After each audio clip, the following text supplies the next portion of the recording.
It's on. Hold on. Okay. It's on. Good evening, everybody. Is this working? Yep. Okay. Got to really hold it close to my mouth.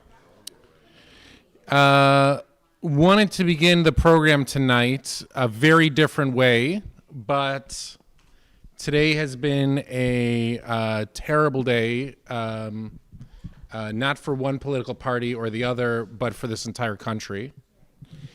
And I think that I don't know if everybody in the room can fully grasp that whether young people liked him or despised him, Charlie Kirk engaged young people in a way that hasn't been done in a long, long time, and they thought all of them looked forward to getting to that tent in college, that prove me wrong tent. And I think it's a national tragedy that that this kind of political violence has been normalized to a certain extent. So just to recap, in the last couple of years, we've seen the president almost be assassinated twice. We've seen the Jewish governor of Pennsylvania's mansion attacked, and on Pesach, we saw a political assassination in Minnesota, and then we saw this today, and in Washington, D.C. And so none of this bodes well for Jews, let's just say, because we tend to prefer for stability. We prefer stability in society, but the greater truth is that this doesn't bode well for this country. And so for that reason, I just wanted to start out by saying that, and by saying that there was a school shooting in Colorado. There are members of this community. There are dads in the day school. There's a dad in the day school who is one of Charlie Kirk's original partners, very close friends with him, family friends. There are people. This touches the community more than we assume. And thank God we are a type of community that's involved in so many different ways and so many different aspects of this country. And so we all pray for the two kids. We pray for his family, that they're going to make it through this. We pray for this country and its well-being, that somehow we find a semblance of sanity in our way forward from this moment, and from all of the trauma that we've been facing. And now to the high holiday Torah readings. Somebody commented before that already, because I turned on a screen, I'm already the most technological rabbi at VBS. And I just wanted to say, as much as that's a compliment, it's an extraordinarily low bar to jump over. And so I appreciate it very much. But yes, a television is on behind me, and for that reason, I do seem like the most technological rabbi. A long time ago, Rabbi Schulweis gave a lecture, a sermon on the same exact topic. And he began by asking the simplest of questions, and that is, were you to create a holiday that talks about the creation of the world, what Torah portion do you think you would read, right? Okay. As much as I appreciate the audience participation, let's all think for a minute here for 1 second. Then at the very end, I'll ask for everybody because I want everybody to come step by step with me, all right? There is a parsha in the Torah that's about creation of the world. There already is. So Rabbi Schulweis, of course, from a very academic sense, right, came to deduce that obviously the Torah is not trying to teach us science, right? Which is an idea that many, many generations of rabbis long before Rabbi Schulweis also made the claim, most famously Maimonides, right? The Torah is not here to teach us science. He claimed that the Torah was trying to teach us the power of history or narrative. And so we shy away from the science of creation of the world, and we shy towards, if that's such a thing, we move towards the story narrative part of who we are as a people. Okay, I think that's a great, great idea and explanation. So if that suffices and you're like, great, that works for me, you're excused, because we're going to go in a totally different direction now for the next 90 minutes, okay? I don't think that it's simply history, what the Torah readings are trying to talk about, all right? So we will do is we'll go through the different readings. Does everybody have a chumash, a red book in front of them? Or at least share with a partner? Perfect. We have more in the back of the room. We'll go through the readings and actually read them. We'll actually read them because I have this suspicion, the sneaking suspicion, that when I'm up on the bima on Rosh Hashanah on day 1 and we're reading the Torah, most people look at their neighbor and say, where are you going for lunch after this, right? Or where were you? Did the kids come in? Where was dinner last night? Did you see the Dodgers game yesterday, right? How can you believe the rabbi is a Bears fan, right? Those are the conversations that are happening. Those are the conversations that are happening in the pews. And up in the bima, of course, we have none of those conversations. All we do is teach Torah to one another in those chairs. And if you've ever sat up there, all the past presidents are nodding their head in understanding the sarcasm, right? Most of the conversation up there is about the temperature on the bima, all right? Whether it should be colder, hotter, what people are saying, complaining, not complaining. And that's the reason I went to rabbinical school and studied Talmud for 5 years. Okay. So let's talk about Rosh Hashanah and Yom Kippur before we even get into the Torah readings, because I think that we're not ready to talk about what the Torah readings should be until we talk about what the holidays are, what we understand the holidays are. So I'm gonna discuss the holidays as basically 3 days, right? I'm going to talk about Rosh Hashanah day 1, Rosh Hashanah day 2, and Yom Kippur morning as 3 Torah readings that are supposed to be seen as connected in some way. By the end, I hope that you think that they are. But let's not get into the Torah at this point. Let's just talk about the days themselves, right? What are the themes of Rosh Hashanah as we understand them going into the holidays? As Jewish people that are dedicated enough to come here on a Wednesday evening rather than watch Snell pitch a great game for the Dodgers, what are the themes that we understand Rosh Hashanah and Yom Kippur to possess? Tshuva. Very good. Repentance. Or whatever we think tshuva means, right? Let's get into the Hebrew idea of tshuva, right? Returning to ourselves, to what we've done the year, our behavior, our trying to be the better version of ourselves, whatever that is. What other themes are there besides for tshuva? Family. What is it? Family. Very good. Family. So when Book of Life, very good. Somebody said Book of Life over here. So I'll get back to Book of Life, because Book of Life comes back to like an idea of, let's call it judgment, Yom Hadin, right? So we have that over there. We have family over here. So when we say family, what do we mean by family? Being with family. That's exactly right. That's exactly right. So I don't know if we can comprehend the significance that on the holidays, we were told I'll call on you in 1 second. In 3 times a year, the entirety of the Jewish people was supposed to make pilgrimage to Jerusalem. All right, so now pilgrimage to that place means you wake up in the morning at the hotel at the Inbal, right? You eat a gluttonous giant breakfast. Then you get onto a cab or you get onto a bus that takes you in air conditioning over to the old city, and you get out and you have to walk. If you have to walk 30 steps, the bus driver apologizes, right? Back then, it meant that people traveled long distances together as a family, right, with whatever it is that they were bringing as an offering. And those 3 times a year that they would do this was not Rosh Hashanah and Yom Kippur. We were commanded to do it on the harvest holidays of Pesach, Shavuot, and Sukkot.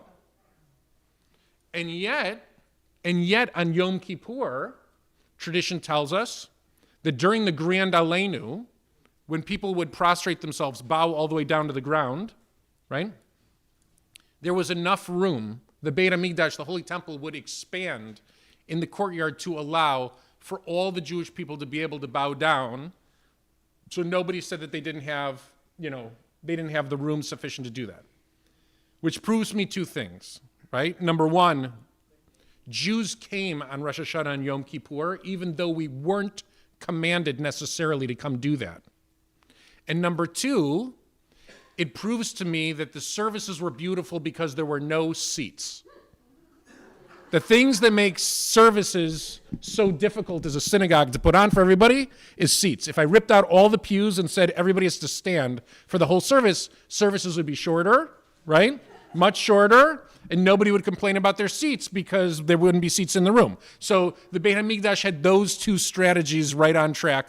But just imagine, people felt compelled to come on Rosh Hashanah and Yom Kippur. Right? As much as it's a service that takes place, it's not one of the times that the Torah says you must come to Jerusalem on one of these 3 days.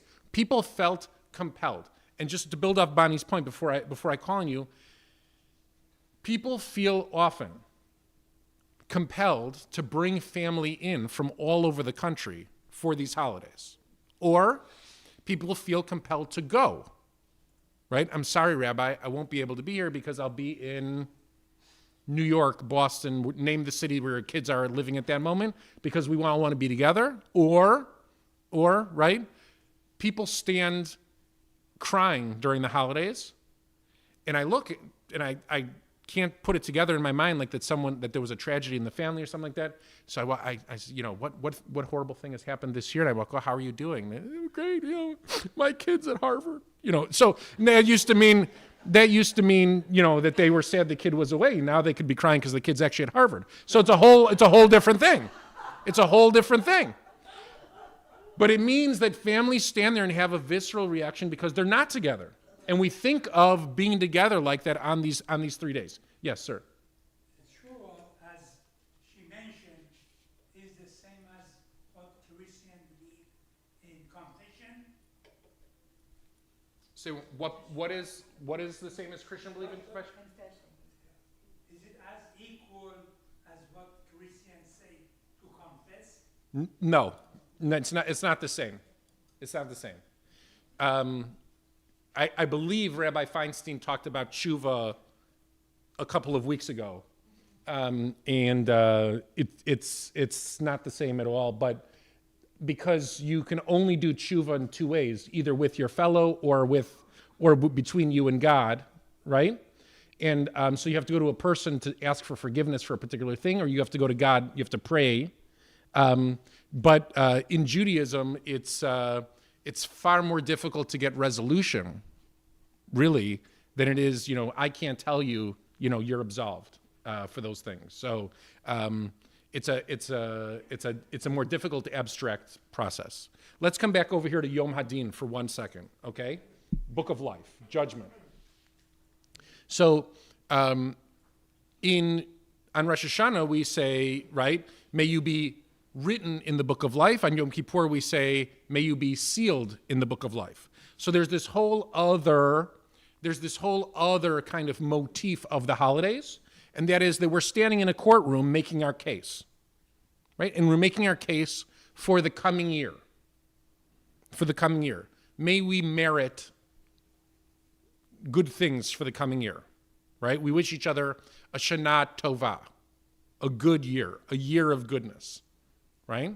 And so even in that greeting, we're conceding that we don't know everything. Because I could say to you, Happy New Year, but if I say Happy New Year, that means that you recognize goodness and evil, right? You can recognize. So if you get goodness, you'll be happy, right? If you don't get goodness, you'll be upset. And so already we're moving one step beyond.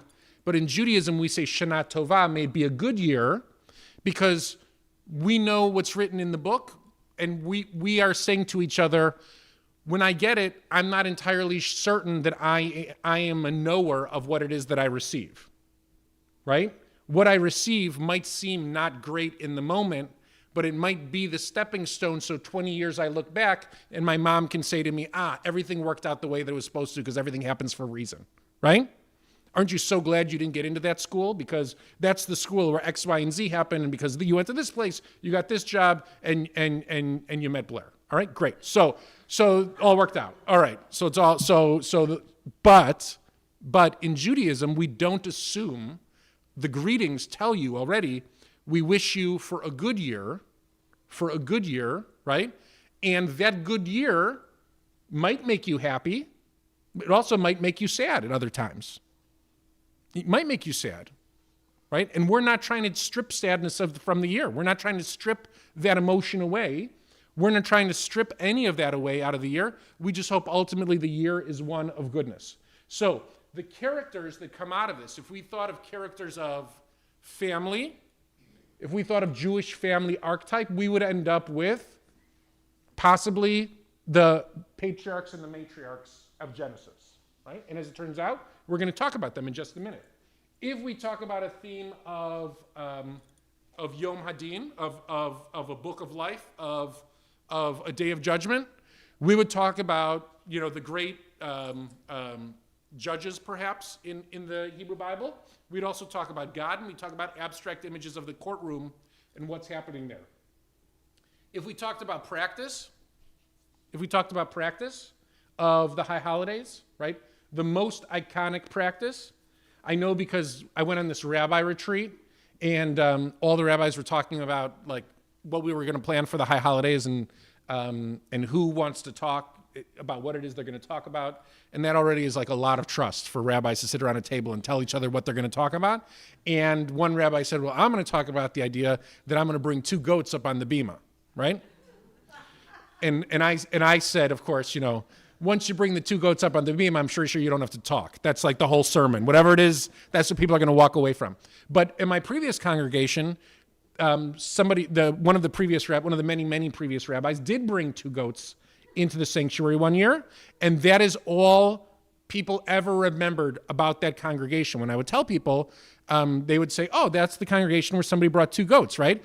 And always, whenever we talked about that story, they would say, don't worry, Rabbi, we've replaced the carpet since that day, okay? So there were lots of good jokes, and there were but so one of the practices of the day, right, that we should recognize isn't the idea of the sacrifice anymore, right? Isn't the idea of the sacrifice anymore?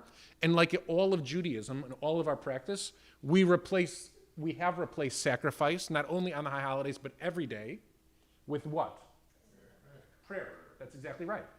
So every time we pray, it's in place of a sacrificial ceremony, right?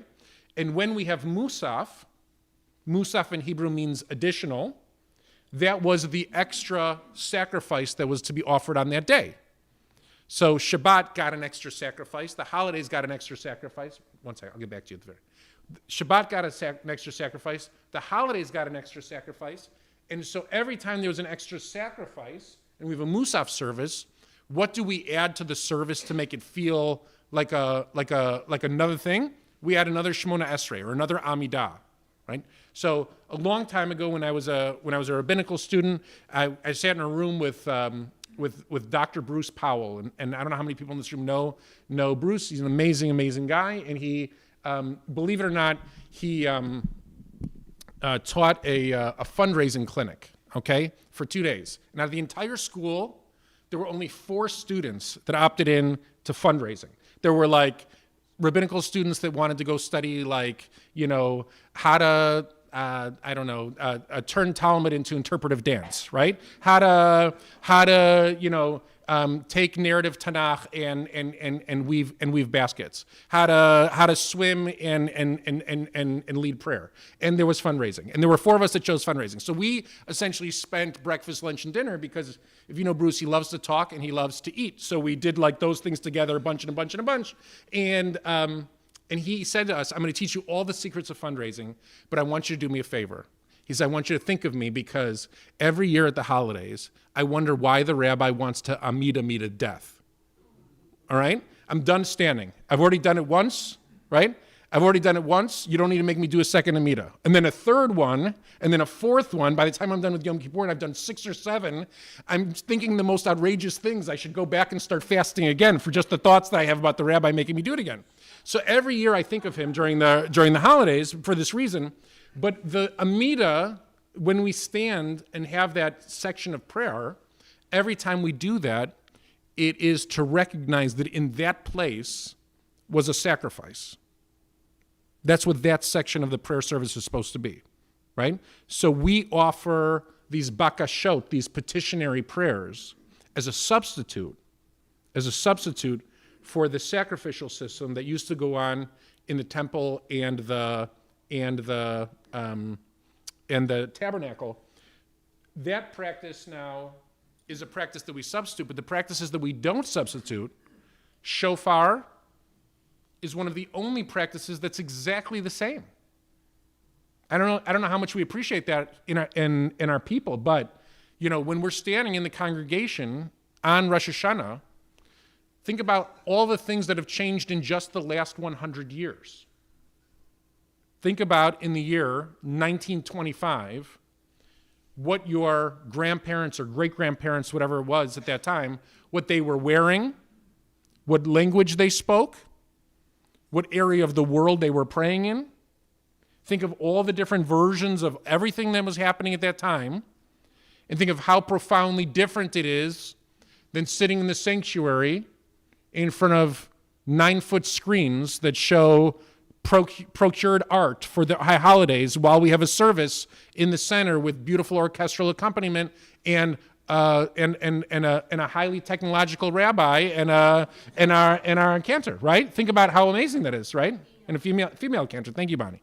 So think about how different everything is. But the one thing that hasn't changed, not in the last 100 years and not in the last 3,000 years, the one thing that hasn't changed is the shofar.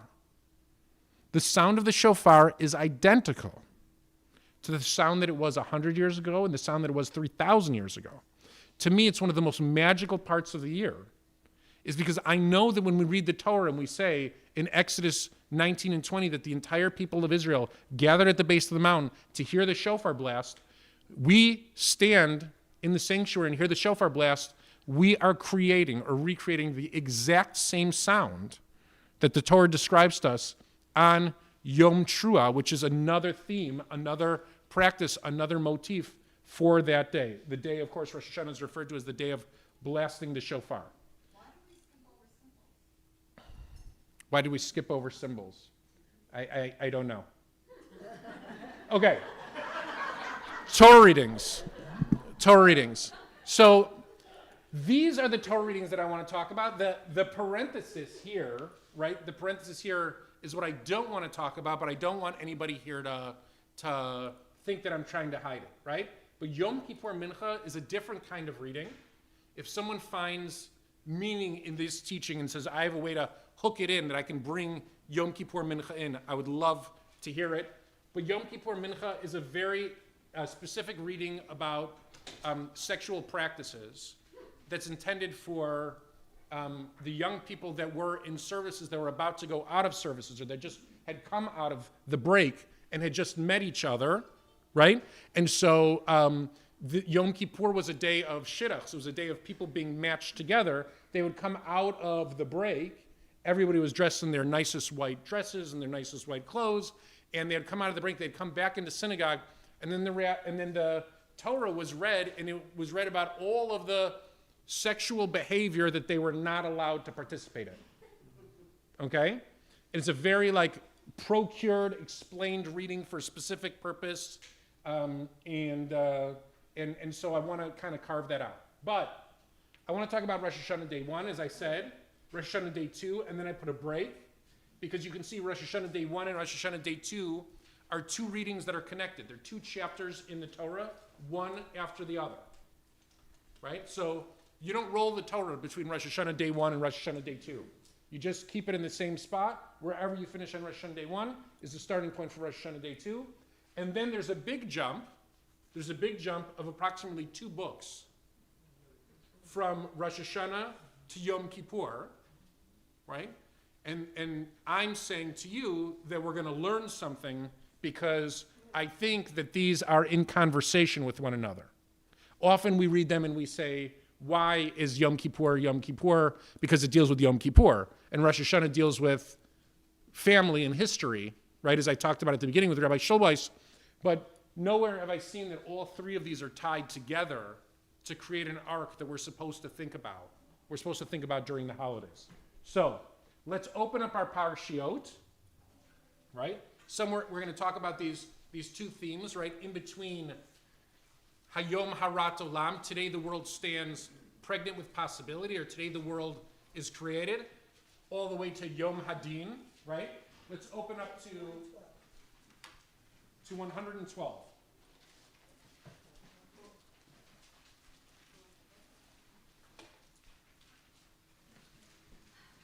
Okay, I'm going to read quickly because I'm also going to skip. If you've come and learned with me on Shabbos, you know that I have trouble reading every word. Okay, so I'm going to move faster, but I like going around and hearing everybody read one sentence at a time. But if we did that, the class would conclude with us walking into the sanctuary for the first day of Rosh Hashanah services, and nobody wants that. So let's start on page 112, chapter 21, okay? God took note of Sarah, Adonai pakad et Sarah, right, as God had promised, and God did for Sarah as God had spoken. So before this, the three angels come to the tent, right, where Abraham is sitting, open tent, right, and he had just circumcised himself, right, at the age of 99, right? Yeah? So Abraham is either very brave and very faithful, right? Or he's already lost it. He's already a little bit on the decline. He's circumcised himself 99. But let's go with brave and faithful because it's better for us. Lord took note of Sarah, and those angels say to Abraham, "In 1 year from now, you are going to have a son." Right? And then she laughs, and then he laughs. Why are you laughing? Why are you laughing? God tries to make peace between them. And anyways, it's said that the child's name is going to be Yitzchak for laughter. Sarah conceived and bore a son to Abraham in his old age at the set time of which God had spoken. Abraham gave his newborn son, whom Sarah bore him, the name of Isaac, right? We already knew that it would be Isaac, but here we go, Isaac again. And when his son Isaac was 8 days old, Abraham circumcised him as God had commanded him. And now we circumcise at 8 days old because it's a better idea than 99 years old. And now Abraham was 100 years old when his son Isaac was born to him. Sarah said, "God has brought me laughter. Everyone who hears will laugh with me." And she added, "Who would have said to Abraham that Sarah would suckle children? Yet I have borne a son in his old age." The child grew up and was weaned, and Abraham held a great feast on that day that Isaac was weaned. This is amazing, right? If this was a story about family coming together for the high holidays to sit joyfully, blissfully together in peace and harmony and enjoy each other's company, the story would end there. But that's not what we read about on Rosh Hashanah, okay? Sarah saw the son whom Hagar, the Egyptian, had born to Abraham playing. This isn't a good type of playing either, right? Because whatever that other kid is doing, and again, that kid's name is not mentioned here because that's how bad it is, that what he's doing. Whatever that other kid is doing causes her to come up with an idea. And the idea is that she says to Abraham, "Cast out that slave woman and her son, for the son of that slave shall not share in the inheritance with my son Isaac." Right?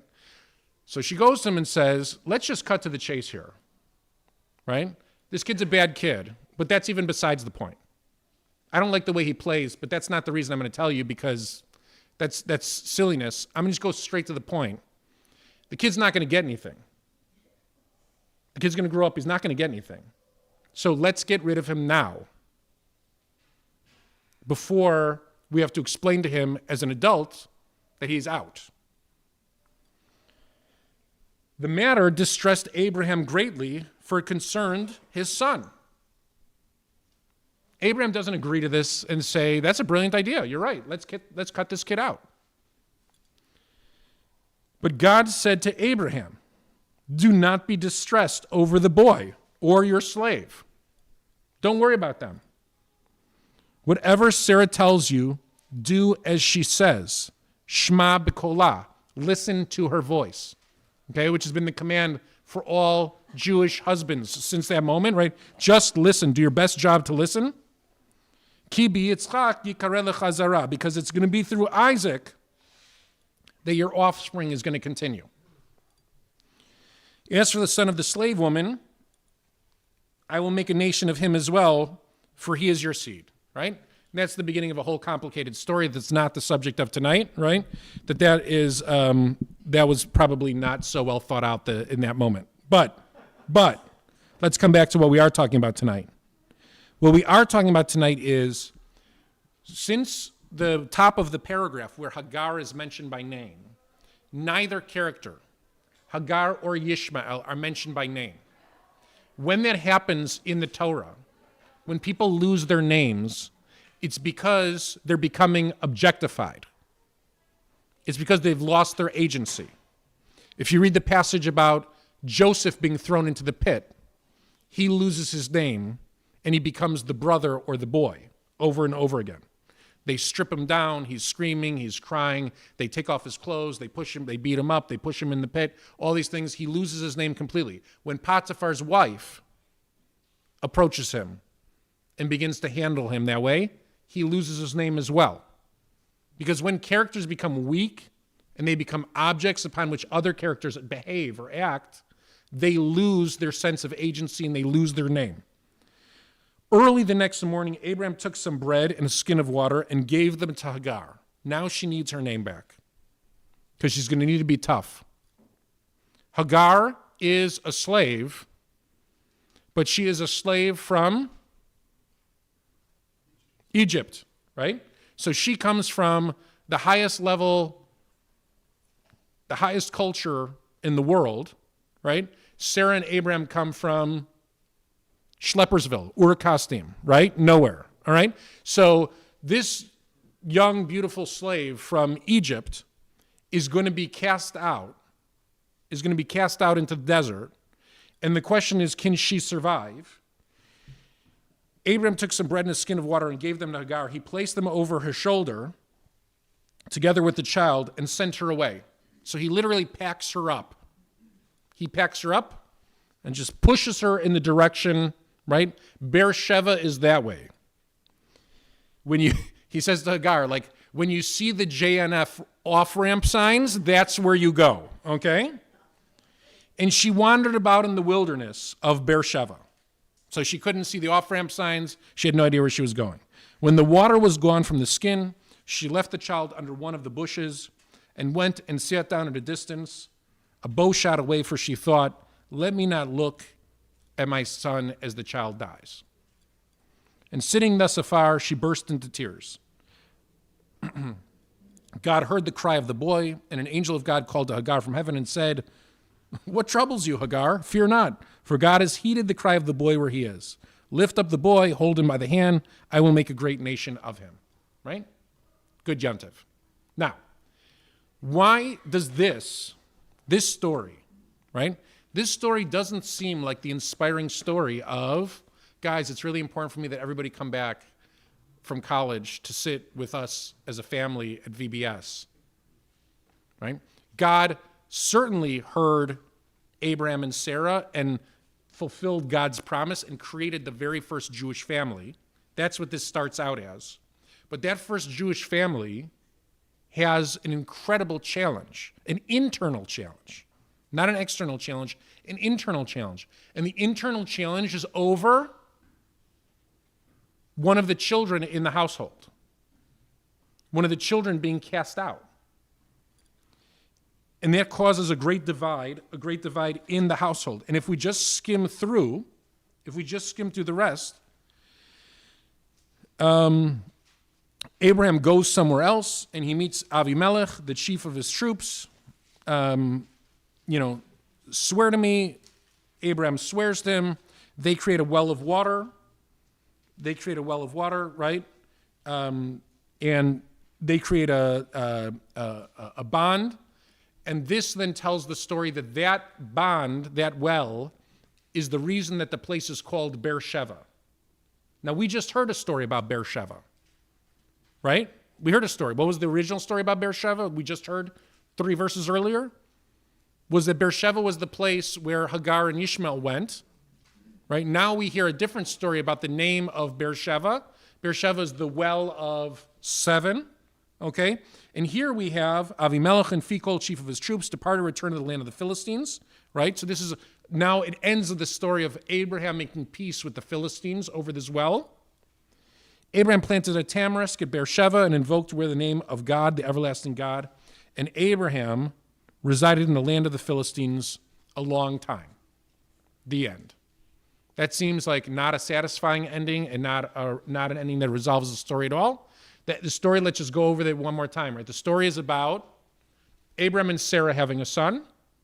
That son has some type of conflict with the already existing son that was born to Abraham by the slave, concubine type, right, woman that Sarah brought into the house.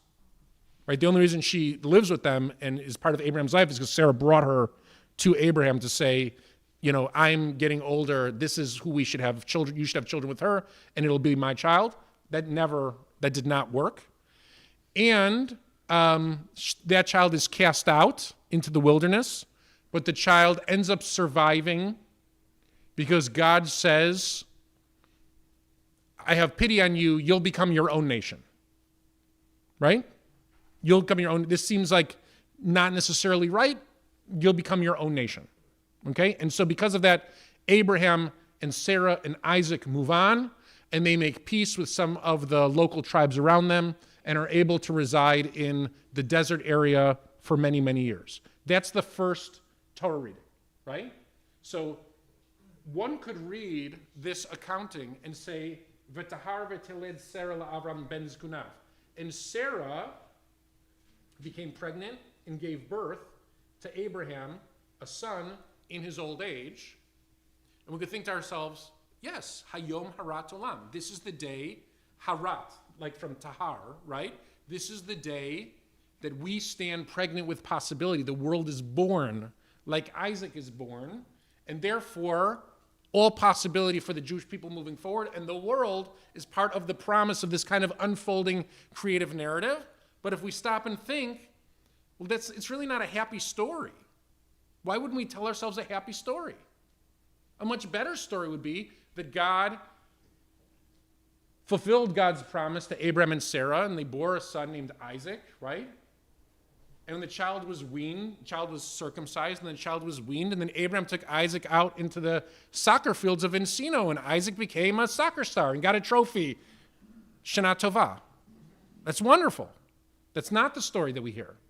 The only playing that we hear is this horrible whatever is happening between Ishmael and Yitzchak. And Ishmael is then essentially written out of the story. So we get to the second day. Oh, let me start here because I feel like I skipped a step. There's a second day of Rosh Hashanah. For many of you in the room, you should know. There's a second day of Rosh Hashanah. Okay? The shul is open. We have services. So the day after you come for Rosh Hashanah, the next day, we also have Rosh Hashanah services, and we keep reading the Torah. So we're going to start now with the second reading. All right. So here's page 117. Page 117, chapter 22. The most difficult, horrifying chapter. By the way, when you're in rabbinical school, you have to go through a course that's largely understood to be some sort of terrible hazing. It's taught by Rabbi Feinstein, okay, in your last year of rabbinical school. And he sits everybody down and talks to you about how it is that you should speak and how it's officially homiletics, but it really is like a lot of the last year courses to get to know and build relationships with a lot of the rabbis in Los Angeles. So you get to spend with Rabbi Feinstein and Rabbi Kamras and Rabbi Artz and Rabbi... So one of his pieces of advice is when you get to chapter 22 of Genesis, just skip over. Don't ever talk about it. Don't ever teach about it. Don't ever claim to understand it. On second day of Rosh Hashanah, just give it to your assistant rabbi to explain what the Torah reading is, right? He's got all this great advice. So here we are. I've encountered chapter 22 of Genesis, and as it turns out, Rabbi Kushlin is going to be the one who introduces, I believe, chapter 22 of Genesis. So I don't want to brag, but I probably did get an A in the class. Okay, yes, I heed the advice. So chapter 22. Sometime afterward, this is the beginning of the second day of Rosh Hashanah. Vayi achar hadvarim ha'eleh. So, right, once upon a time, after all those other things that happened, Ha-Elohim nisa et Avraham. The God decided to put Abraham to the test. So we're taught that Abraham faces 10 tests over the course of his life. Okay? And this is the most famous of those tests. Vayomer alav. God says to him, Avram, Vayomer hineni. And Abraham says, here I am. Right? And he says, take your son, your favored son, Isaac, whom you love, and go to the land of Moriah and offer him there as a burnt offering on one of the heights that I will point out to you. Okay, so we're all reading this together, right? Because some people will argue Abraham had no idea what he was doing, right? Until the last minute he held out hope that the instructions would change, all this stuff. But for most people in this room, I hope, if you picked up the phone and you said, who is it?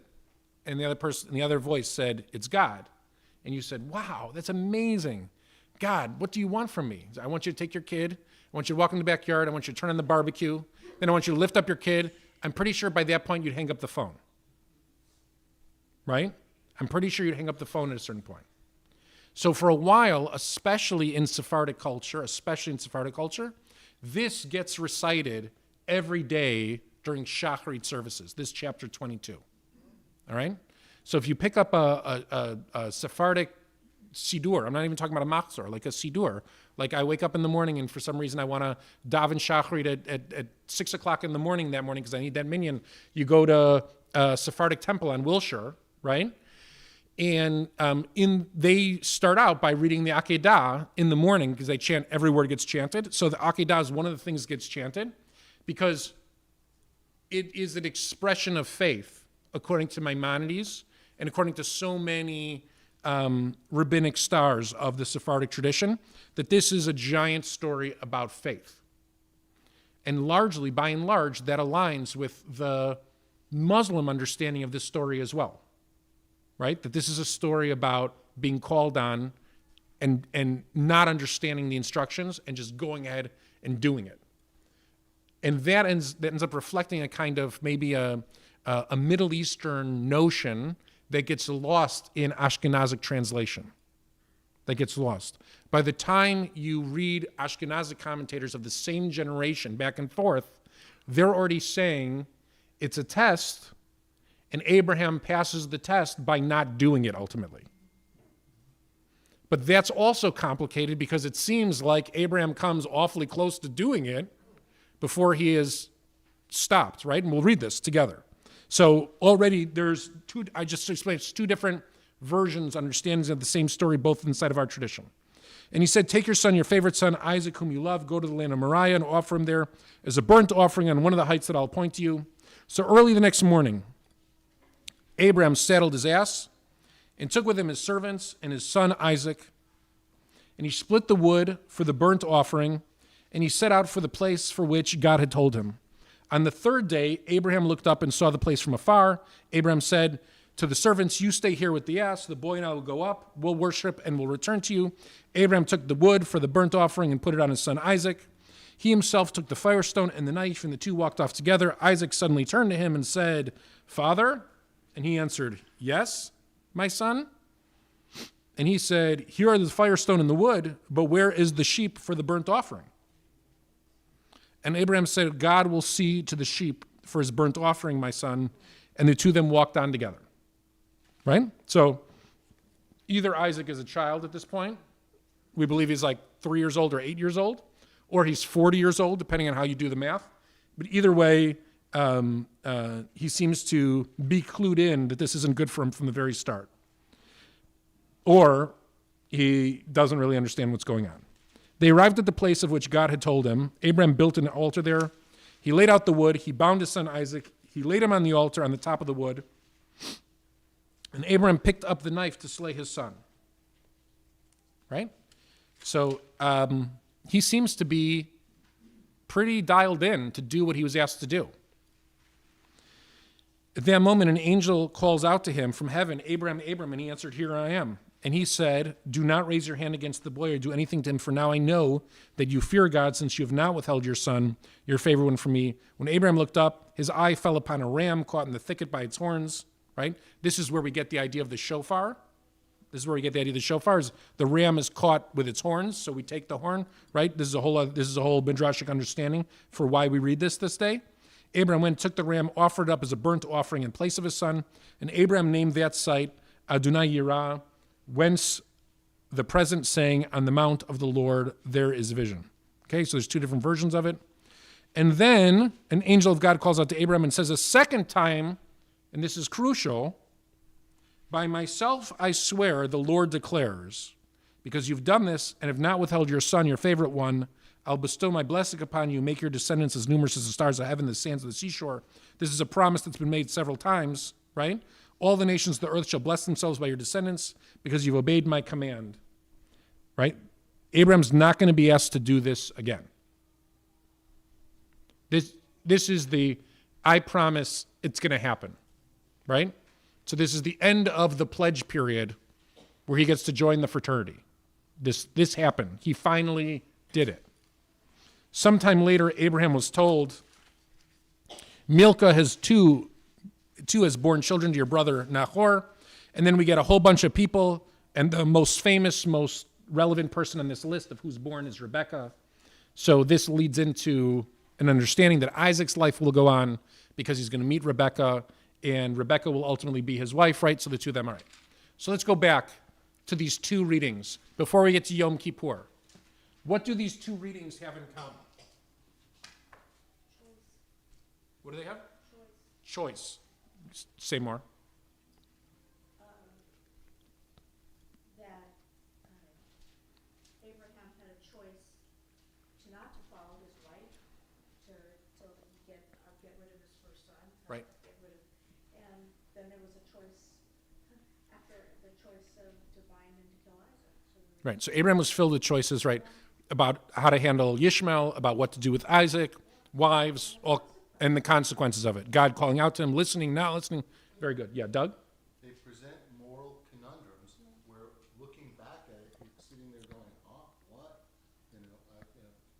Kierkegaard, the teleological suspension of the ethical. Right. Each one of them creates a choice where you're going, this can't be the right answer, at least, from a 21st century perspective. From our perspective, right. So one seems to be a difficult choice in choosing between the two sons, right? And the other seems to be a difficult choice whether to sacrifice the son that ends up being the one that's chosen from the first one. Yes? Well, simply they're both about his sons. They're both about his sons. Very good. So in the simplest sense, what are these stories about? The stories are about the life of children. The life of children. Very good. So we could understand it about choice. We could understand it about morality. Or we can understand it very simply as, a reflection on how we interact, how we treat our children, right? Within the family unit, how that interaction goes. A couple more, and then I'll call it. Sure. No, it seems like sacrifice of one of your sons was a commonplace. Abraham was willing to take Isaac. Sacrifice Ishmael, send him into the desert, willing to sacrifice Isaac. Very good. So that's building on, so it's not only about how we interact with our sons, it's whether or not we are willing to sacrifice our sons, right? In both stories, there's a parallel in terms of one son is offered or sacrificed in some way, or ultimately not, but that's what the theme is of both of them. Yeah. Your sons also represent your future, the generations to come. Very good. The whole, Very, where we are now. very good.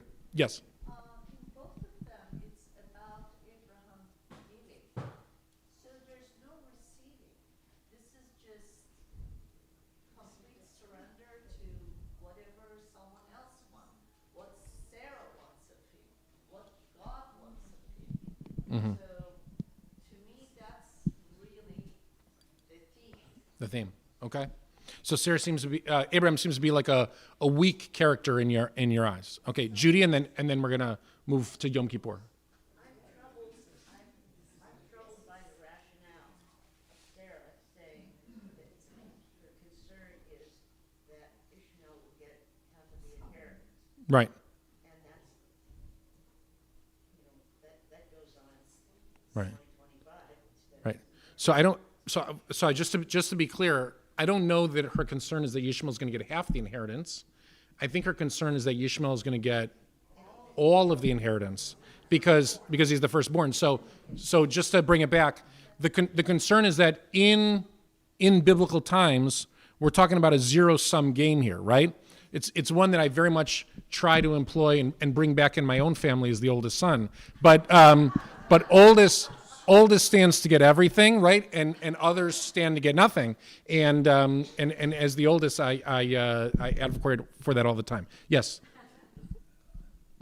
I believe God told Abraham to sacrifice both sons, not only one.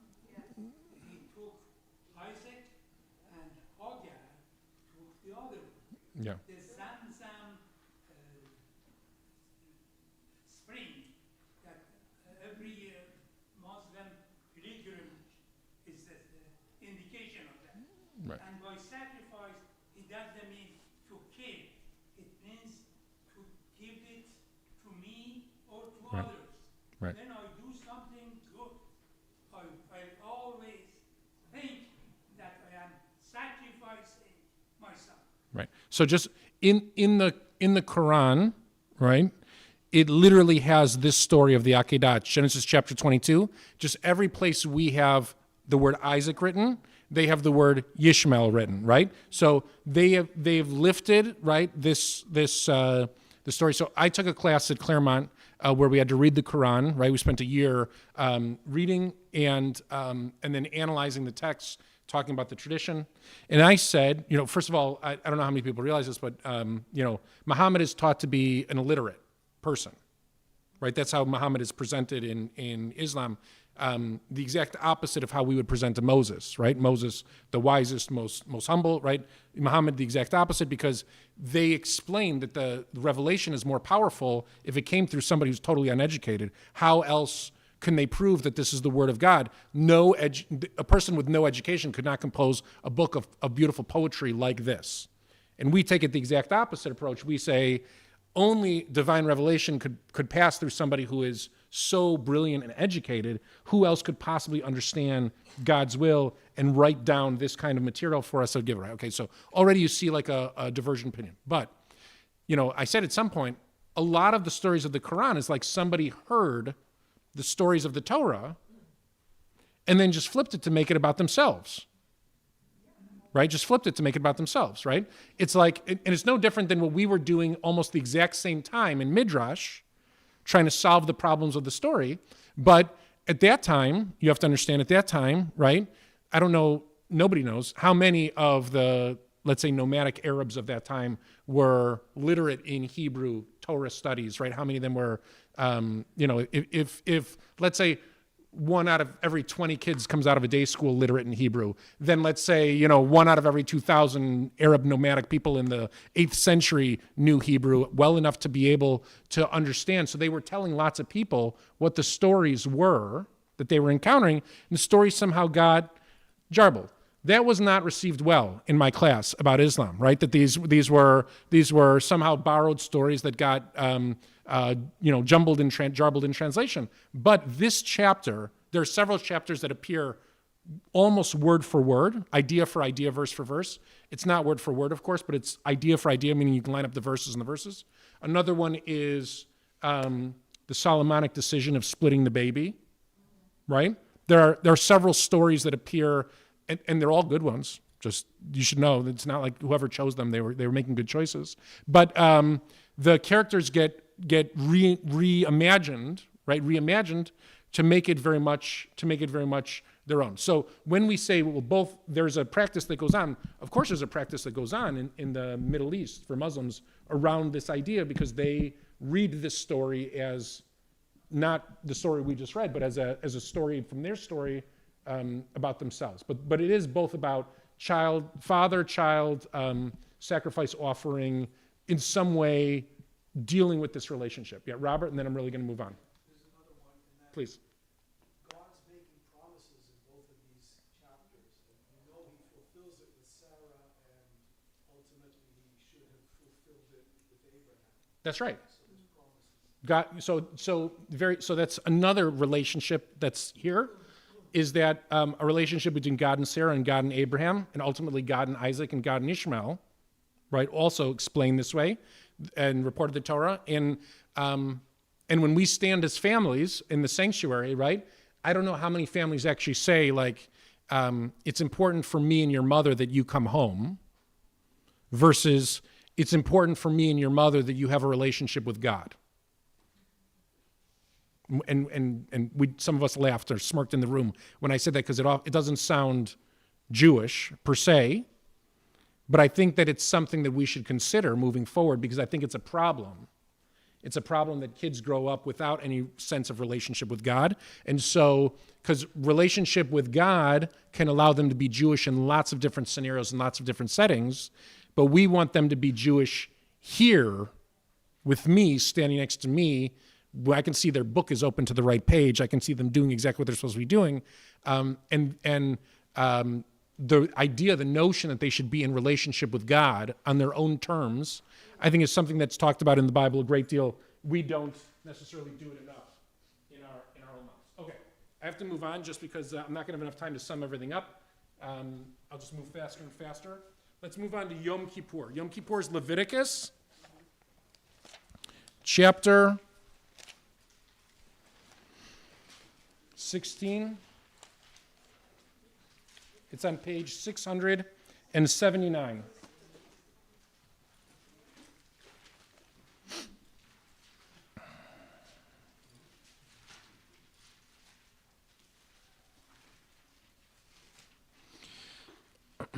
How many aliyot are there on Rosh Hashanah? Just so we all understand, because this reading is longer than the reading on Rosh Hashanah, right? So there are 5 on Rosh Hashanah, there are 6 on Yom Kippur, and there are 7 on Shabbat.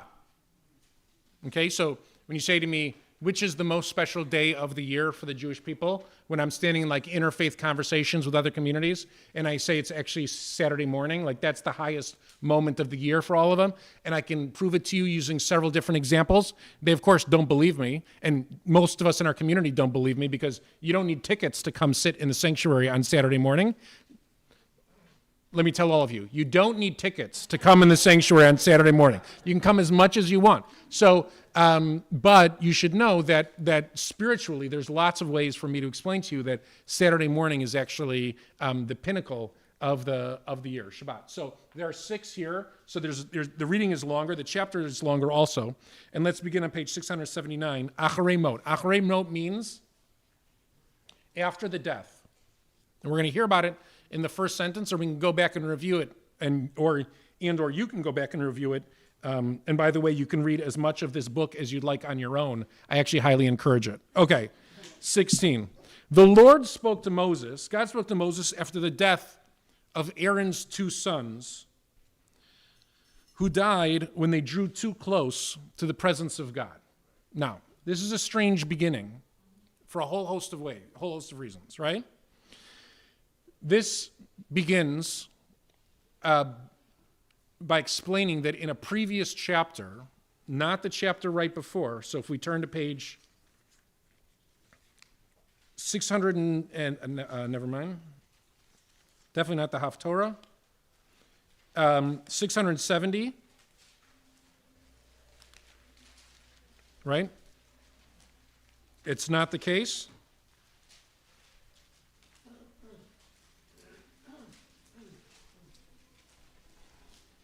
Right?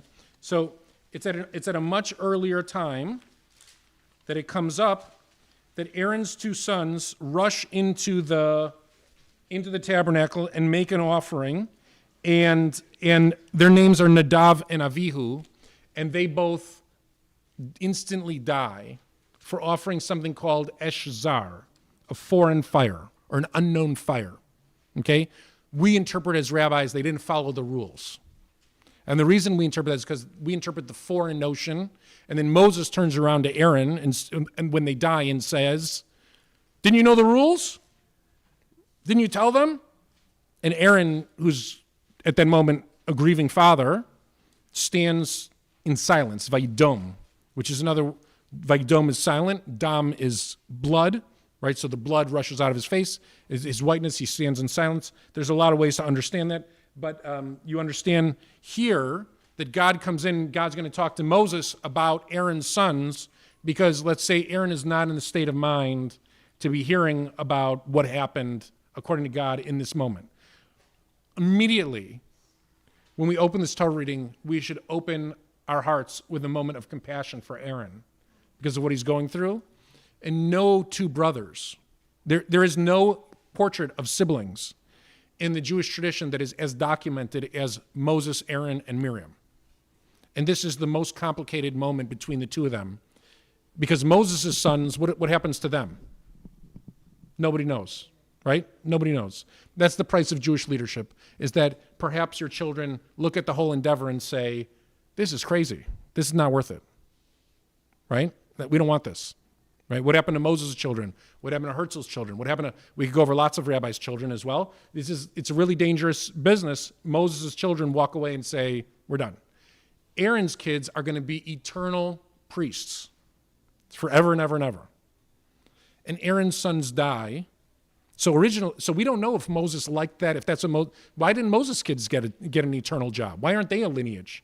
We don't know what their feelings were towards each other about these assignments. We just know that God gave each one of them an assignment, and this is what Aaron got. And Aaron's two out of Aaron's 4 children die as a result. Okay, so God says to Moses to tell Aaron, which is already complicated enough, tell your brother that he's not to come at will. You want to come see me at the shrine? You want to open the curtain and come into the Mishkan and speak to me? No. It happens according to a precise calendar. A precise calendar. Right? It doesn't happen at will when you want. You make an appointment. And I set the appointment book. Lest he die, for I appear in the cloud over the cover. Thus only shall Aaron enter the shrine with a bull of the herd of her purification offering, and a ram for a burnt offering. He shall be dressed in a sacred linen tunic, with the linen breeches next to his flesh, and be girt with a linen sash, and he shall wear a linen turban. Every time I read this on Yom Kippur, I think to myself, I don't have a turban, I don't have a sash. There's a lot that the synagogue board should be on that they're not involved in, okay? I don't have very many sacred vestments, but I have a graduation robe, so that's okay. He shall bathe his body in water and then put them on. And from the Israelite community, he shall take 2 goats for a purification offering and a ram for a burnt offering. Aaron's to offer, okay, so now we get into a sacrificial system, right? We move away from the tragedy of what happened to Aaron's 2 sons, and we get into a sacrificial system. And the reason that we get into the sacrificial system is because we believe, the reason that we're reading this on Yom Kippur, once we get into the meat of the sacrificial system, is we believe this is the Yom Kippur ritual. This is what the priests used to do at the temple. 2 goats, right? 2 goats come, 2 goats enter, 1 goat leaves, right? That's the process. So 2 goats are presented at the temple, 1 is sacrificed, right? And 1 is called colloquially now in English the scapegoat, right? On that goat's head are placed all of the sins of the Jewish people, and that goat is carried out to the Roladin on the bridge and thrown off the bridge for the entire Jewish people, right? At least that's what I tell my kids when we're drinking coffee at Roladin. So Aaron brings the goat designated by Lot for the Lord, which he's to offer as a purification offer, while the goat designated by Lot for Azazel, which we're not sure if that's a place, we're not sure if that's a meaning, we're not in the Talmud it reflects maybe it's a demon, maybe it's like Satan, the embodiment of another thing. We're not sure what Azazel is supposed to be. Shall be left standing alive before the Lord to make expiation with it and to send it off to the wilderness for Azazel. Right? So according to the Talmud, some strong Jewish guy is designated to carry this goat out to the cliff and says, for all of our sins, right? And now we throw bread on the water, and it's a whole lot cleaner. Okay. Aaron shall then offer his bull of purification offering, make expiation for himself and his household. Okay, so it goes through, he'll slaughter the bull, right? He'll put the incense on the fire. It warns him a bunch of times what not to do lest he die. Okay? He'll slaughter the people's goat of purification, right? Thus he'll purge the shrine, I'm in verse 16, of the impurity and transgression of the Israelites, whatever their sins. He shall do the same for the tent of meeting. When he goes in to make expiation in the shrine, nobody else should be in the tent until he comes out. This is the beginning of the high priest walking in to have a private moment, right, in the Holy of Holies, once a year, at the appointment, at the time of appointment, right? And because of that, he would wear a sash that was long enough, because in case something went wrong and he dropped dead in the Holy of Holies, there was a way for the other priests to pull him out, right? So that was nice. So I'm grateful that the board of directors have never put a sash around my waist for that reason. And Aaron will go into the tent of meeting, take off the linen vestments he put on when he entered the shrine, leave them there. He shall bathe his body in water in the holy precinct, put on his vestments to come out. A lot of this is about purification, right? Smoke on the altar. He who set the Azazel goat free shall wash his clothes, bathe his body, right? It's unclear to us if the goat gets thrown off a cliff, if the goat is set free in the wilderness, whatever it is, that goat's not coming back. The bull of purification offering, the goat of purification offering, okay, a lot of purification offerings consumed in fire. He who burned them shall wash his clothes and bathe his body. After that, he may re-enter the camp, right, because his body might have some of the ash. This shall be to you a law for all time. This is Vayta lechem lechukat olam. This is a law for eternity. B'chodesh hashvi'i, that in the 7th month, and in the Torah, the Hebrew month begins in Nisan, you know, with our Exodus. In the 7th month, b'asor lachodesh, on the 10th day of that month, ta'anu nafshotechem, you shall inflict suffering, or you should, how does it translate here? Practice self-denial, okay, unto your souls. V'chol melacha lo tasu, you shall never do any work. Ha'ezrach v'hager hagar b'tochachem. Not only you, but all those who reside with us in our communities, anybody who's a guest, everybody will follow our rules for that day. Okay? Ki vayom hazeh yechaper lechem, ki on this day you shall atone for yourselves and purify yourselves. This is what we say on Yom Kippur in Kol Nidre. We recite this line, Mikol chatotechem, from all of our sins or our transgressions, Lifnei Adonai titaru, before God, you shall purify yourselves. Shabbat Shabbaton, the Shabbat of all Shabbats, it will be for you, and you shall practice self-denial. This will be a rule for all time. And then it says, the priest who has been anointed and ordained to serve as a priest in place of his father shall make expiation, meaning to say, this will be handed down from father to son as a tradition. The priests shall teach each other how to do this, how to put on the vestments, the sacred vestments, purge the innermost shrine, purge the tent of meeting, the altar, make expiation. This shall be to you a law for all time, in case you didn't get that for the 2 other times that we've said it, right?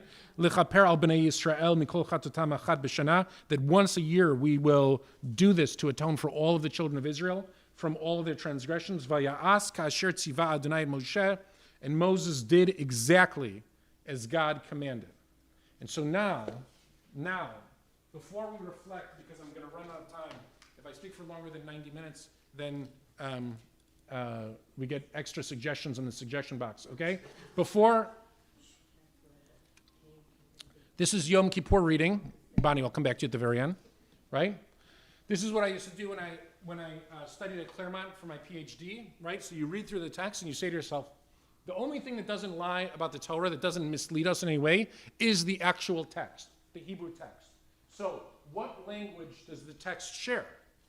Because clearly, the author of the text intended for the Hebrew to be the Hebrew. Exactly, the words exactly. So you come here and you build a chart, right? And you say, well, what's the first word of every parsha that matches? Right? And in the very first sentence of every parsha, we learn that the story is about sons, right? The word ben appears in the first sentence of every parsha.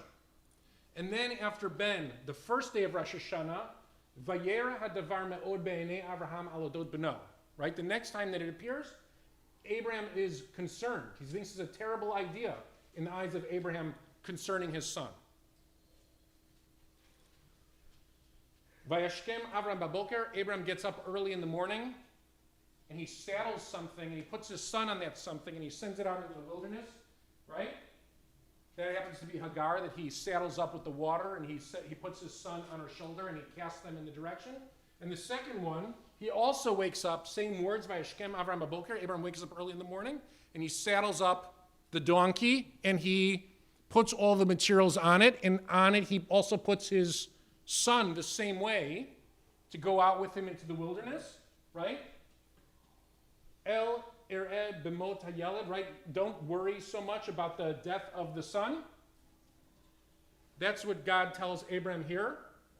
Vayiven Sham Avram et HaMizbeach. Abraham builds an altar in the second one, right? Al HaMizbeach. He builds an actual altar where he's going to place his son, right? V'chiperet Migdash, and they build there in that place on Yom Kippur. They build there an altar, Yichaper ala Kohanim, that this will actually create atonement, this altar. So let's stop before we, what is this story about so far? Because we're about to get into, don't worry about the death of your son. God calls out to Abraham to stop the death of his son because it's on the account of the children of Israel, B'nai Yisrael. And I don't think there's a lot of ways they could refer to us, but it's about B'nai Yisrael is what we're going to atone for here, right? This story is about Abraham having to, let's say, offer up or sacrifice one son because of the other. This story is about, let's just say, Abraham offering one of his sons and God saying, stop. Stop. Min hashamayim v'yikra lav malach Adonai. From the heavens that God called out, an angel of God called out to Abraham. Vayikach vayireh v'hinei ayil, right? And then there's the ram to offer instead. Yireh asher vayikra Avraham shem hamakom hahu Adonai. Yireh. Abraham calls the place God sees, or God will fear.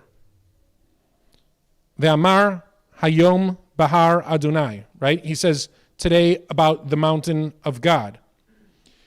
This end that God finally saw, this description, God's not going to ask anymore for us to offer up our sons. God intends for us to create a world in which our children can grow up and thrive. The beginning of Rosh Hashanah and the idea that we say that the world is pregnant with possibility, the idea that we're talking about family, is because when the Jewish people comes to high holidays, if I had to scan each of your brains and say, it's very nice that you pray for all these things, what's the thing you're most concerned about? I bet that most of us deep down are concerned about children. Most, right? For those of us who don't have children, they are offering blessings for those of us who do, because they look at how old I'm getting very, very quickly with my kids as teenagers, right? Children and the idea, and those who don't offer blessings for the children who are serving in Israel, the children who are in dungeons in Gaza, the children who are all over the world. We talk about them incessantly from the sanctuary. God says, Rosh Hashanah day 2, I'm not going to do that anymore. Don't worry, the tests are over. I'm not going to do that. So we come back on Yom Kippur, on a day in which all of our fates are sealed, on a day in which we have Yizkor, and we acknowledge that there's a fragility in life. And even though we have tremendous plans of how to start, sometimes we make promises and we don't keep them. That's how we start Kol Nidre. And we start the story of Yom Kippur about how a promise was broken. A promise was broken because children were offered. Children died being part of an offering. Aaron did lose 2 sons. God did take 2 sons. Serving, doing exactly what God asked Aaron to do for the Jewish people. Aaron teaches his sons what to do, and 2 of them believe in it so much that they rush in to do it on their own accord, according to their own idea, and their lives immediately end. And it's on that account that God says, we're not doing any of these things anymore. I have a brand new idea for you. Go get 2 goats. Go get 2 goats. We're done with children around the altar. Now we have one person at the altar. We have one person at the altar. That guy is going to be married, a father, older. To be a high priest, you have to have all those things, okay? That guy's going to come in. It's going to be a very different system that we're creating now. Very different system. Because if we stand at high holidays and we say, we are all so concerned about the future of the Jewish people, we're concerned about the future of our family, we're concerned about the future of the state of Israel, we're concerned about whatever we're concerned about isn't only this moment. As Jews, we're supposed to be looking down the tunnel to see what's coming. We're supposed to be smart enough to recognize that. The Torah comes along and says, here, family is complicated. Because sometimes we're asked to make choices that we're not supposed to be able to answer. And when we do make choices, they don't always work out. God comes along at the very end of the second day and says, your families are not going to have to make those kinds of choices for me ever again. That's done. I just put a lid on that. That's never going to happen again. And then on Yom Kippur, every time I start, I wonder, well, did that happen? How are we to understand that? How are we supposed to understand this? V'hayta zot lachem lechukat olam, right?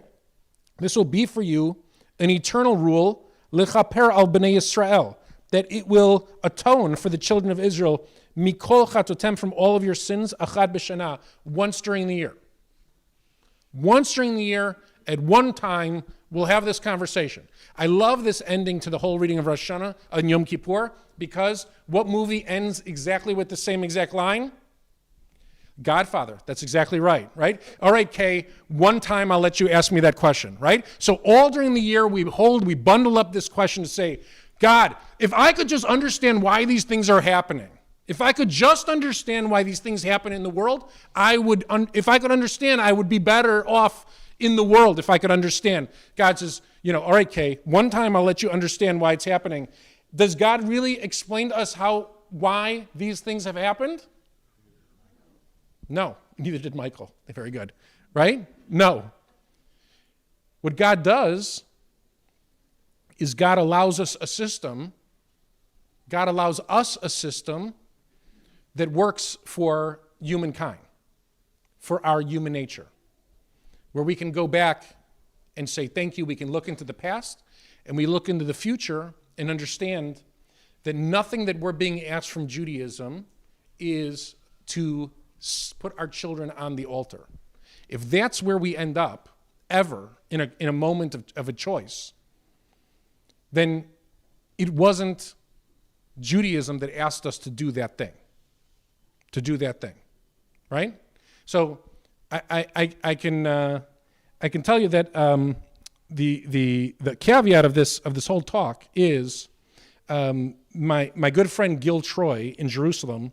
He once told me that he never understood chapter 22 of Genesis. He never understood the Akedah until he brought his son to be sworn into the IDF, and he kissed him and he said goodbye. And he said he knew in that moment, he knew that it was possible that his son might not come back. He said he gave him his blessing on Friday night. He gave him his blessing. He kissed him on his forehead, and he left the base after the swearing in. And he said he struggled for years. And the only way he made sense of it was, right? The only way he made sense of it is that he's not handing over his son for God, like Genesis 22, right? He's handing over his son for all of us, for us. Do you understand? For Bnei Yisrael, to protect us, right? What God wants is God wants a peaceful Middle East where none of that is necessary anymore. But until that day comes, we would be the most foolish people in the world if we didn't take up some kind of defense. And so what we end up doing is we end up building a system through these 3 days, an arc, where all of these readings are related to each other. All these days are related to each other. And so when people say to me, At the end of Yontiv, Rabbi, the thing I look forward to the most is our whole family coming to have lunch. Or the thing I look forward to the most is breakfast, when our whole family gets to take off our sport jackets and our fancy, we all get to relax and just eat together and have fun and laugh or whatever it is. Rabbi, the thing I love the most is, so first of all, I always want to say, you're welcome on the sermon that I worked hours and hours and days for. I'm glad that it affected you. But second most important thing is, you're right.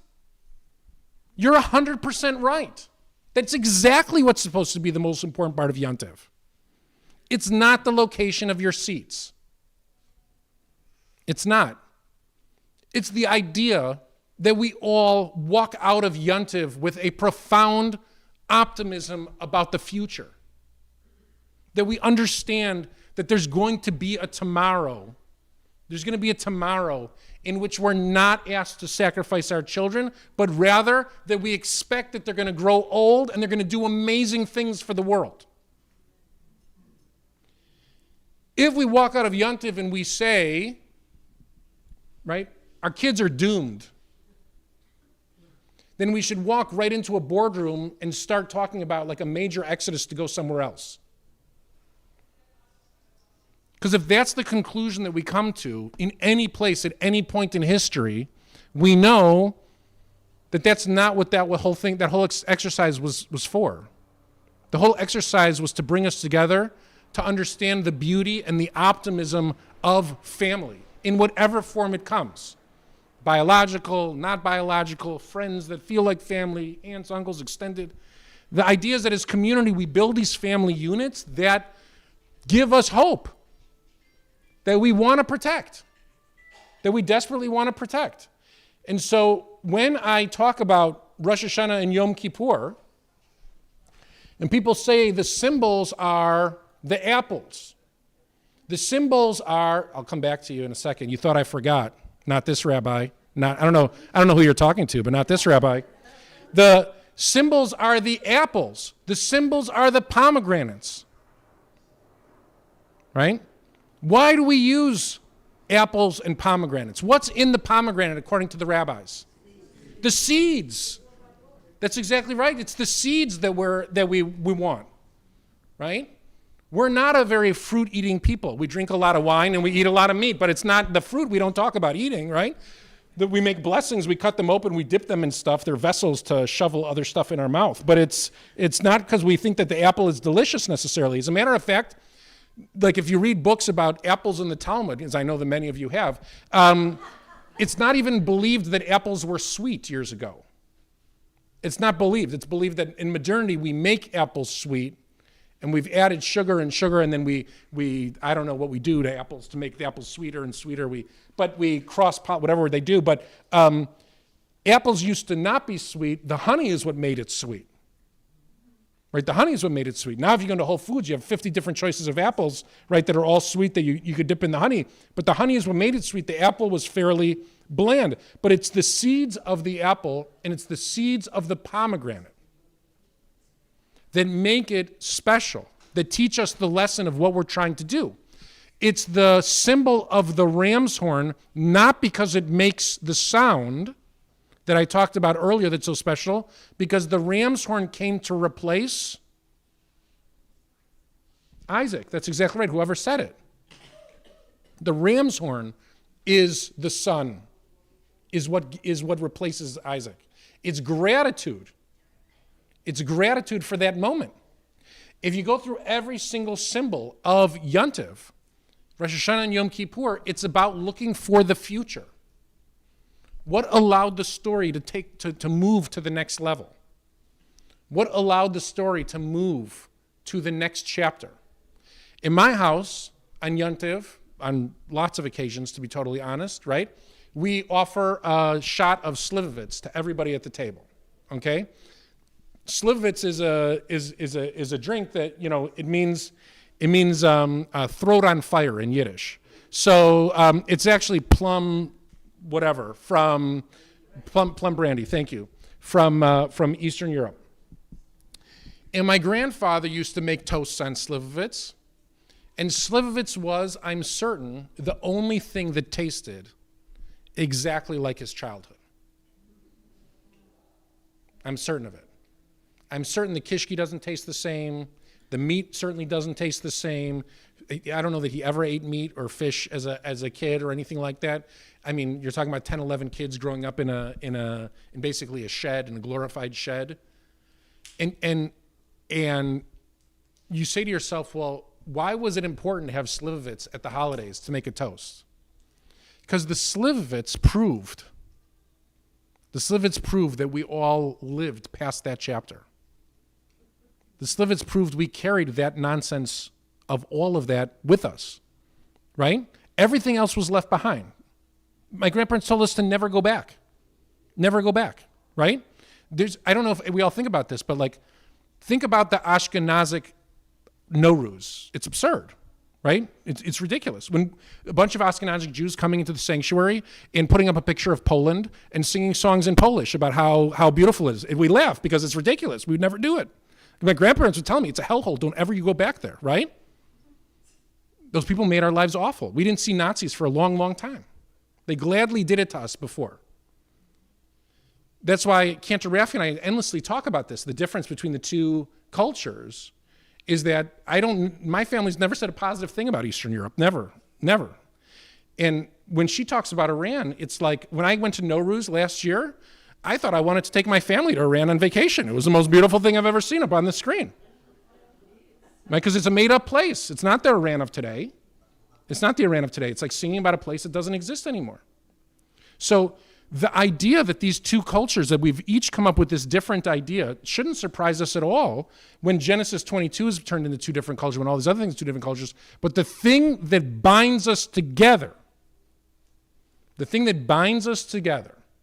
more than anything, is that when both cultures were together, when we ended Yom Kippur in Jerusalem, the first thing that everybody did was reached out and kissed each other.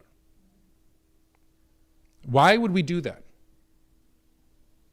Why would we do that if we didn't think that the end of the holiday arc, of the narrative, should end in a sense of hope and optimism and love for what it brings for tomorrow? The idea that with all of our differences, all throughout the Jewish world, all the different cultures, all the everything, the idea that the Sephardim walk out of the synagogue in Jerusalem and they go to their tea sets with their nuts and their fruit and their very like dainty little sandwiches, and the Ashkenazi, we walked to a party where we ate gluttonous amounts of bagels and cream cheese that made me want to throw up every single year, herring, lox, all kinds of things that are it's just a lot, cakes and all kinds. We go to two very different, but we all grab each other. We grab each other, give each other's hugs and kisses in that moment.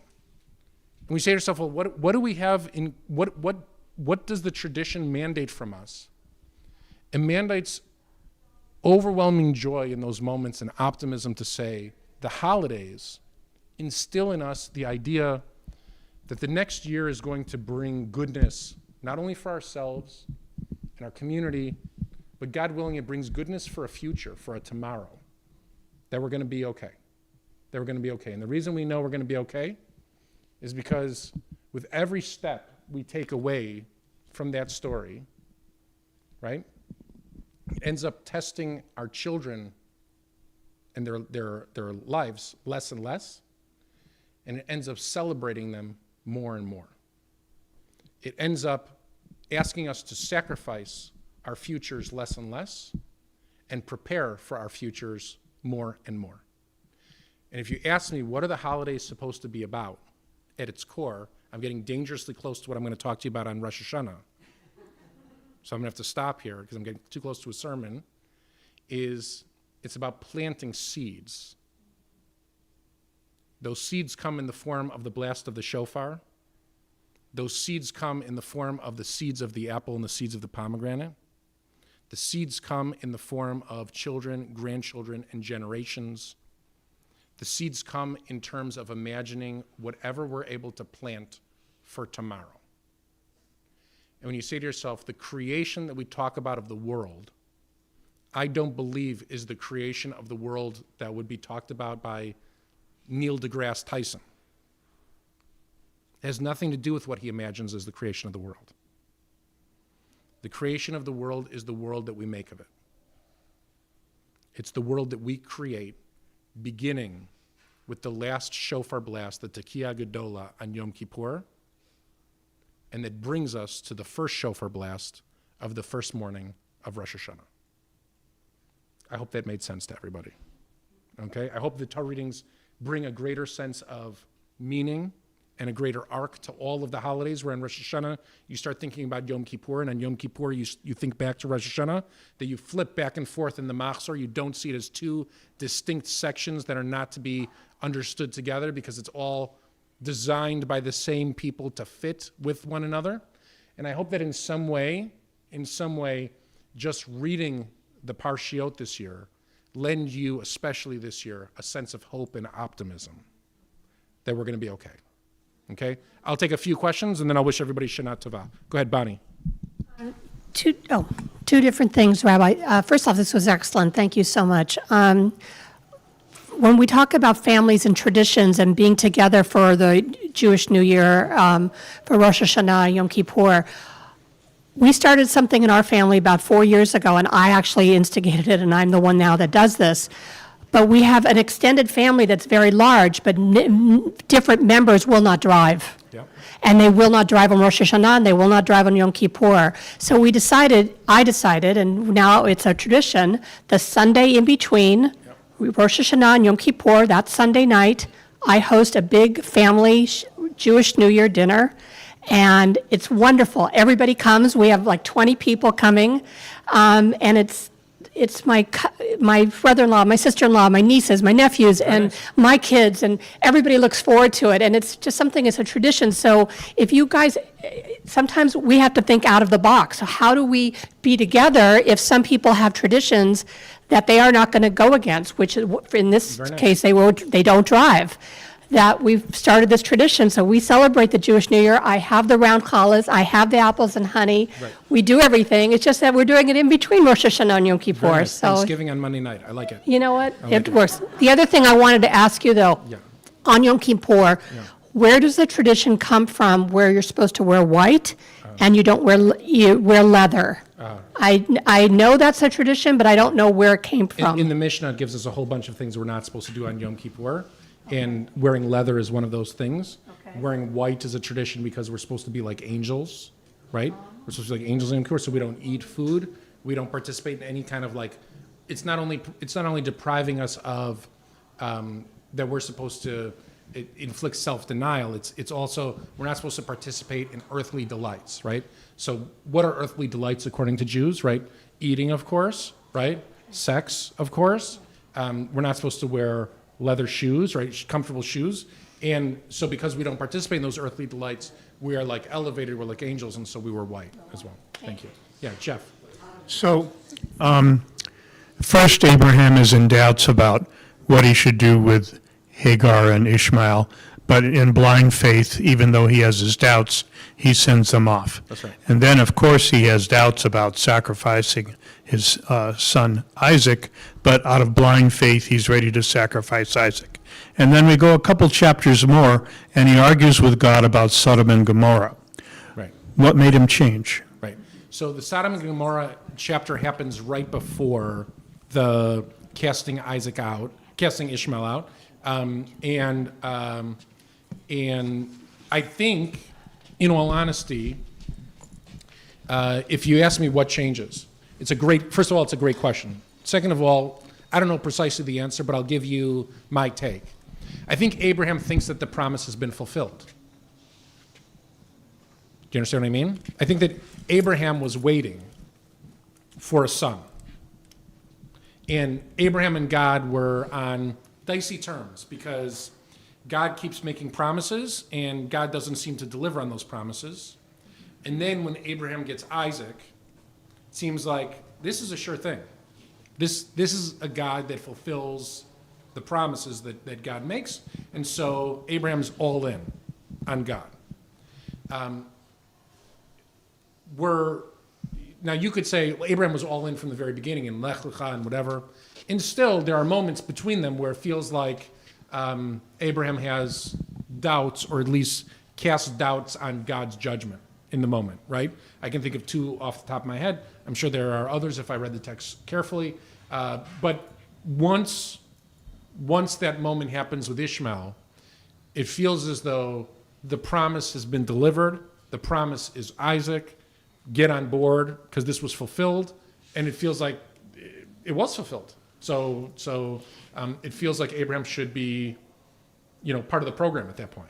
And it seems like Sarah understands that it's part of the program. And you have to remember the Torah tells us in Shema B'Kolad, listen to her voice. Rashi comes along and says Sarah had greater nevuah, greater sense of prophecy than Abraham.